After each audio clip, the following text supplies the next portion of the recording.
Welcome to Seasoned Citizens Present. Our program today is Road to Recovery. I am your host, Walter Jensen, and I have with me two guests today. Karen McNally, Assistant Area Director of the American Cancer Society. Glad to have you, nice Karen. Nice to be here, Walter. And sitting next to me is Kay Anderson, who is the local coordinator for the Road to Recovery program. I want to welcome you, Thank Karen. you, Walter. Nice to be here. Karen, can you tell us some of the goals of the American Cancer Society? I'd be happy to.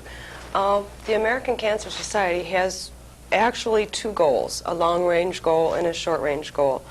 Our long-range goal is, of course, to find a cure for cancer. That's what we hope to do. We hope that we can work ourselves right out of a job. The way that we accomplish that long-range goal is through research, our programs of research. Of the people who applied, scientists, physicians, who were qualified to apply for grants last year, we were only able to fund about 1/3 of those grants.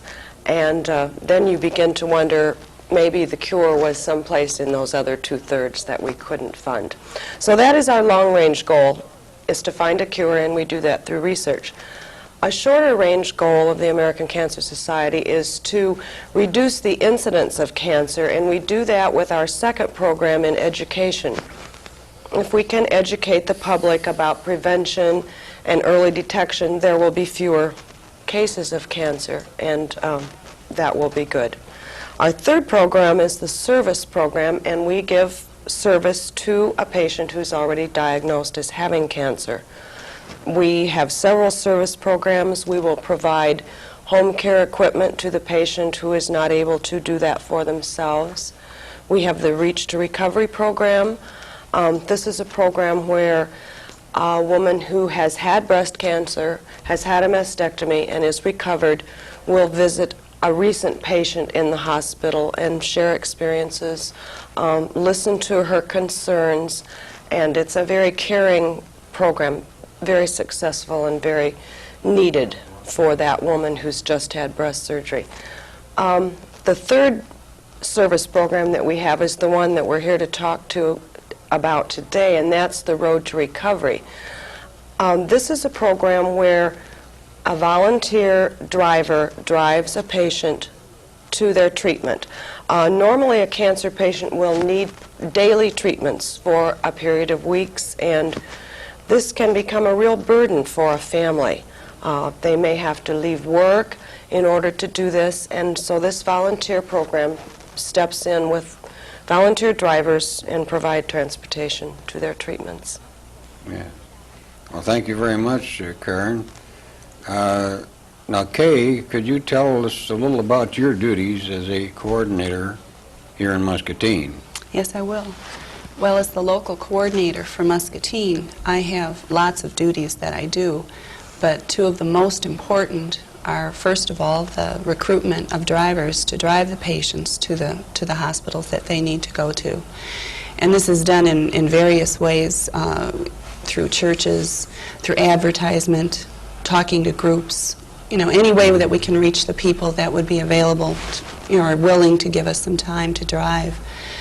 The second thing that I do is actually contact the drivers. A patient or a social worker will call me and ask for assistance in driving, and I will call the volunteers that we have and set up arrangements for drivers to take the patients to the various hospitals that they need to go to. Mm-hmm. Well, personally myself, I'm familiar with this as I have done some of this myself. Mm-hmm. And in regards to the relationship of the driver and the patient, is there any guidelines on that? Well, a lot of people have questions. The drivers, volunteers that do drive, want to know how to deal with the actual driving patients to the hospital. Just what you should talk about, how to make the patient feel comfortable, and that. Mm-hmm. And today we brought a movie to show you, a little bit about the Road to Recovery program. So maybe we could watch that now. Yes, I think that would be very nice. I've enjoyed Dorothy's company. I mean, I seem to forget my problems when I'm with her. We ride along and we talk about many things. We talk about everything. It's very interesting. The driving that I do, sometimes it's only a one-time drive with one patient, a couple with another. But when I'm doing it over a long period of time, it's very easy to feel comfortable with each other, bring up a friendship, and I hope that in the future that we can see each other and maybe spend some time socially together. In communities all over the United States, the American Cancer Society is encouraging volunteers to help people in whatever way they can. There are benefits for both patients and volunteers. I'm a member of a professional group of health educators, and during one of the meetings in November, in their usual spot where they keep their brochures and pamphlets of different programs and all, the Cancer Society had their pamphlets on the road, and I picked it up and noticed that it dealt with the Cancer Society and their new volunteer program of volunteer drivers. So I picked it up, put it in the back of my mind. The next thing I heard about it was on the TV, that advertisement. Then I got on the phone. I said, well, I think it's about time. I read this ad in the newspaper, and then I saw it on television. Cancer Society wants drivers. I said, well, I can do that. I can sit and do that. Not only can do it, I will do it. And I like it. When Ed and I were approached to volunteer for this driving project, I couldn't drive, and I knew he wanted to do it, and they talked. The conversation went on about volunteer drivers, coordinators. We must get a coordinator to keep the patients and drivers together. And I just said that as long as I couldn't drive and I wanted some part of it, I'd be the coordinator. She's busy, and she loves it. Volunteering with me is nothing new. I've been doing it ever since I was in, I suppose, junior high school or even earlier. So volunteering with me is enjoyable, and I suppose if I didn't have to pay the bills, I'd be a full-time volunteer. Oh, people volunteer for many reasons. They have sent me their brochures, and of course on the bottom of each one has to be their reason. And one says they just want to help others less fortunate than themselves. My decision to do this heavily played on the fact that I had cancer a year ago, cancer surgery. And I knew that I could play a role, especially a practicing role, rather than working on some committee. I'd rather be working with people who have cancer at the time. So I knew this would be one way to start, especially when going to treatments. It's a time where you need a friendly ear to listen to you. So I'm providing that to the people that I do drive. And another one, I saw the ad on the TV and wanted to help. I can't imagine not being able to get to something so necessary. 10 years ago this month, I was in coma for 2 weeks. And at that time, my husband was told I wouldn't live. I did live. But when I came to, I couldn't walk, I couldn't talk. And when I got better, it took about 1.5 years before I could actually navigate again and speak intelligibly. And then I thought, well, what am I doing sitting here? I mean, the Lord didn't bring me back for nothing. I got busy, and I helped people again like I had since 1968. And I couldn't be happier. Oh, this one says that her brother has cancer and receives the chemotherapy. And this one says, to serve. There, but for the grace of God, go I. I do it for the satisfaction, I think, that I've been doing things all my life. I don't think there's anything more glorious than when she gets a call like Like I say, with this one rider I've had, when she gets a call back and they tell you, I love that Mr. Pulio for driving me in town. I mean, this is all you look for. And I think that's what it's all about. It's people helping people. Dorothy picks me up every Friday morning, and sometimes we have coffees, and sometimes we go right along to the hospital. It's only a 10 to 15-minute ride from my house to the hospital. I feel very grateful to Dorothy, and I feel very grateful to the Cancer Society. We have developed a very good friendship, I think. Don't you think, Dorothy? And I don't want it to end with my treatments. I want it to continue. Well, that Greenwood School reminds me of when my husband played Santa Claus there for the Masonic Lodge. And Kathy was 4 years old. And when we went up to see Santa Claus, she said, "Oh, that's my daddy. I can tell by his eyes." And I said, "That's not your daddy. Why would your daddy play Santa Claus?" We had all we could do to talk her out of it, you know. But she did believe in Santa Claus. She did believe in it. Oh, yeah. I like it.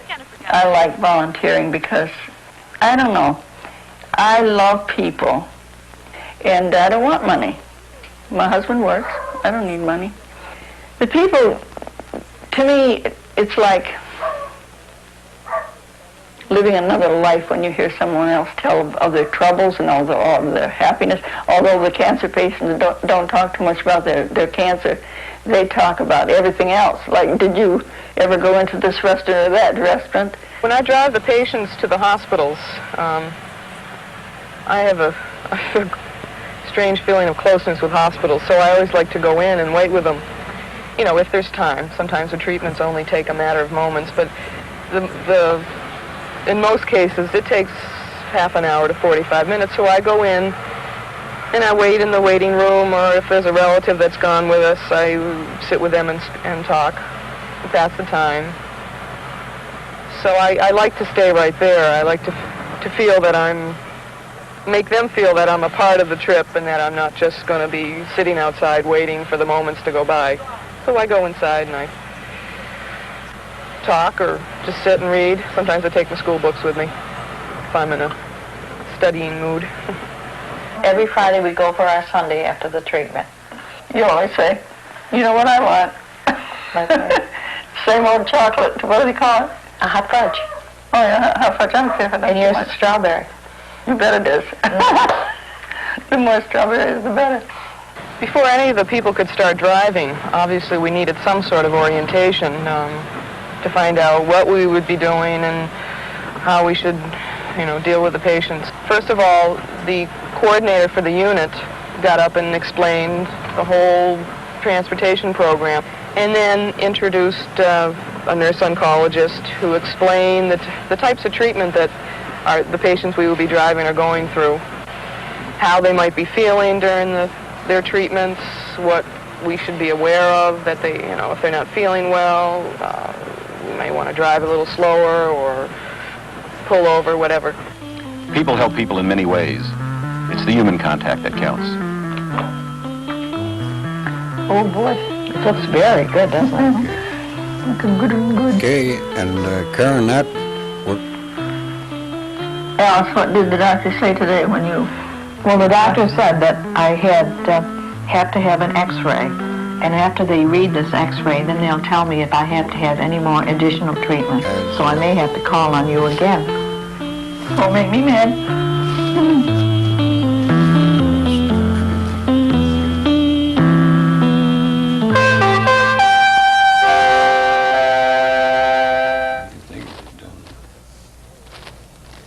Karen and Kay, that was a very interesting film, and having been a volunteer driver myself, I think that shows very much just what has taken place. And I know myself, I felt very good in volunteering and helping some of these people, and I hope that in the future that perhaps programs like this will not be necessary. That's one of my hopes. Now, is there anything else, Kay, that you can think of that might be of help to the people? Well, basically, what the film showed us was that the relationship between the patient and the driver becomes close, And the driver is there to give emotional support to the patient, whether it's to talk about the illness or to just talk about the weather or how members of the family are. So it's a really important part of the Cancer Society. Volunteers make up, Karen talked about that earlier, that they make up a large portion of the American Cancer Society. And it's just, we count on these volunteers to drive these patients back and forth. At the time, Muscatine has 17 volunteers, and we're trying to recruit more.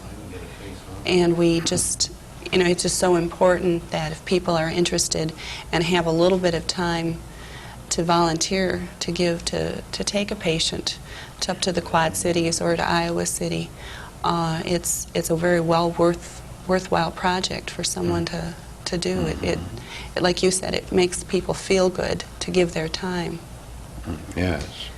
If anyone would like to volunteer to drive or just find out more information on how to volunteer, they could contact me, Kay Anderson, at 264-0584. That is your phone That's number. my home phone number, Yes. right. And of course, Karen, I think perhaps you have a lot of referrals too in regards to who the patients would be that need to have this care in that life. The referrals that Kay gets, the patients, are usually given to her by the social worker at the hospital. That's the normal referral. And then she takes it from there and finds a driver. Some of the questions that drivers may be concerned with, they ask about insurance. A driver must have their own insurance on their own car, but they are, while they are driving a patient, covered by a blanket policy of $1 million. Every American Cancer volunteer is covered by that policy when they are volunteering. Sometimes drivers are concerned that a patient may become ill after treatment. That is not normal. It has not happened in anyone's experience, but we do tell our drivers how to handle that. If the patient would like to stop for a few minutes, whatever, we do have some training and some guidelines available, as Kay said. If the patient wants to talk about their illness, fine. If they'd prefer to talk about other things too, then the driver can be comfortable with that. Sometimes I think we're all aware of the fact that when we are troubled or concerned or worried about something, sometimes it's easier to talk to and relate to someone other than our own family. And we have found as volunteers that one-on-one relationship between the volunteer and the patient is more important than anything we can do as volunteers to give our time. Something that interested people might want to know about volunteering is when I get a name from a volunteer, I have information for them, hints that they have, or that we have, that we give to them about making a patient feel more comfortable, about questions that they might have. And it just makes the whole process a lot easier for them. Yes. Well, I feel there are just a lot of people that maybe can't handle situations a lot of times where other people can. And I know personally myself, I've never met a stranger. I mean, I've always been able to talk to them and find out a lot of things about them and about ourselves, and it makes me feel good. And I think this is a really worthwhile project. And like I say, I hope someday we won't need it, but then we have to. Is there anything else, Karen, that you... I could add that one of the requirements we have as volunteers is that the patient must be able to get themselves from the car to the hospital or from their home to the car. We cannot ask our volunteers to man a wheelchair or to help someone who is not ambulatory. The patient must be able to do that himself. Although, as you saw in the film, most drivers do prefer to go into the hospital with the patient. These treatments only take usually no more than 10 minutes, I believe. Yeah. Sometimes a little waiting time, but most drivers do go in with the patient. Well, I find that, like at the University of Iowa, for instance, of course, that's such a large place anymore, and so many people there. And all the times that I've went up there, possibly 20, 25 minutes maybe at the most. But of course, when certain days they have larger crowds, I think, in the therapy than they do otherwise, and of course that compensates for that. But how about the mileage? Now, you do pay mileage if a person would ask for it. At this particular point, the American Cancer Society will reimburse a driver. However, our first choice is always the volunteer driver who does not ask for reimbursement. Yeah. We feel that that's the way it should be. We will reimburse after 30 miles. And of course, all trips here in Muscatine are either to Iowa City or to the Quad Cities. Some drivers also, I believe, Kay, will specify that they would prefer to drive one place or the other. Right. So on the volunteers list, when a volunteer fills out a form, there's a place there that asks if they would prefer to drive to Iowa City or the Quad Cities, and most of them will say either. They don't care. But it's just a easy form to fill out, and just, it helps us know, and it tells us too what days are available. Something that surprised me when I got into this was how busy these volunteers are. I mean, they're very busy. You said that you've driven before, and we talked a little bit about how busy you are. All the volunteers live a very busy life, and it's just great that they can take some time out of their schedules to give a little for someone else. Yes. I know I have a lot of friends that are retired and that there, and they tell me they're busier now than they were when they were working, and of course I find that myself because I'm involved in a lot of things. But a worthwhile product like this, I think at the time that we do volunteer is well worthwhile.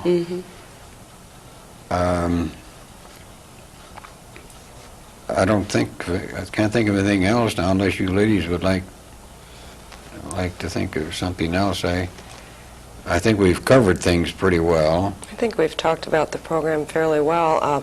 I think Kay might remind everyone again of what her phone number is in case someone would like to volunteer to be a driver. Yeah, if you might give us a phone. That would be fine. My home phone number is 264-0584, and I'm home usually every day. I don't work outside of the home. So if you would like to give some time, anybody would like to give some time and drive a patient, I'd be more than happy to talk to you. Well, that's real good. Well, I would like to thank both of you ladies for taking time out today. I know, Karen, you come from Davenport. That's right. Okay, you live here. And to help put on this program for us. I think it's a worthwhile program, and I'm sure that all the volunteers enjoy doing this type of work, or they wouldn't volunteer for it. So in closing, I would like to say that these programs that we put on for our viewers, we would be glad if you would maybe give us some comments and to watch us on Channel 14. And I also would like to thank the crew out here at Heritage Cablevision for all the help that they give us. And we really enjoy, the crew here really enjoy working with them. I have a poem which I would like to read. I think is very appropriate for this year. It's kind of fine print, but I think I can still read it. It says, "Don't you? It costs so very little, yet means so very much. A gentle word, a kindness, a smile, a prayer, a touch. So many hearts need cheering to rise above despair, and just a simple gesture can show them that we care. I want to make folks happy by things I say and do, make life a little brighter for someone else. Don't you? I want to thank you very much.